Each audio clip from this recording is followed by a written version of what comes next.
నమస్తే సార్. నా doubt sir, యోగికి ఋషికి తేడా ఏంటి? యోగి అంటే థాట్లెస్ స్టేజ్ ఉన్నవాడు అనమాట. ఇది నిశుద్ధ చక్రం యాక్టివేషన్ ఉన్నవాడు యోగి. ఋషి అంటే థర్డ్ ఏ చక్రం.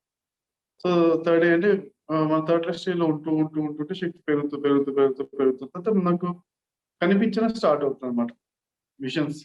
విజన్స్ కనిపించినప్పుడైతే స్టార్ట్ అవుతుంది దాన్ని వాళ్ళు ఋషి అంటారు. ఓకే, అది దాని తర్వాత మళ్ళీ మన పాస్ట్ గత జన్మలో కనిపించిన స్టార్ట్ అయితే చాలా వంద గత జన్మ చూసిన తర్వాత రాజర్షి అంటారు అనమాట. మన గురించి మనం అన్ని జన్మలు చూసుకున్నాం. తర్వాత మనం వేరే వాళ్ళని కూడా చూడగానే వాళ్ళ జన్మలు కూడా తెలిసిపోతుంటే దాన్ని మహర్షి అంటారు అనమాట. సో తర్వాత సృష్టి రహస్యాలని చూడడం స్టార్ట్ అయిన తర్వాత అది బ్రహ్మర్షి అంటారు. ఇవన్నీ లెవెల్స్ ఖచ్చితంగా వస్తాయి. ఎవరైతే 7 గంటలు ధ్యానం చేస్తున్న రోజుకు వాళ్ళు బ్రహ్మర్షి 40 రోజుల్లో వస్తే ప్రతిసారి చెప్తారు అనమాట.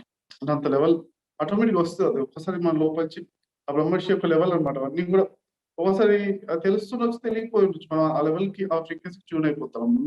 మీరందరూ కూడా గుడాకేశ్వలో ఉన్న వాళ్ళందరూ బ్రహ్మర్షిలే. ఓకేనా? ఎందుకంటే అంతటి లెవెల్ వచ్చేస్తుంది ఆటోమేటిక్.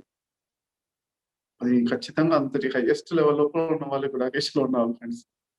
ఓకే, ఫస్ట్ చెప్పుకున్నాం కదా యోగి అంటే రోజుకి 3 గంటలు ధ్యానం చేస్తే 40 రోజులు యోగి అవుతాడు. రోజుకి మరి 5 గంటలు చేస్తే ఋషి అవుతాడు. ఓకే, ఋషి అవుతూ ఉంటారు అనమాట. మరి రాజర్షి, మహర్షి, బ్రహ్మర్షి అంతా కూడా మరి 7 గంటలు ధ్యానం చేస్తే 40 రోజులు అయిపోతారు, బ్రహ్మర్షి అయిపోతారు. ప్రతిసారి చెప్పారు. ఓకే, సో ఆ విధంగా మీరు చూడొచ్చు అనమాట ఫ్రెండ్స్.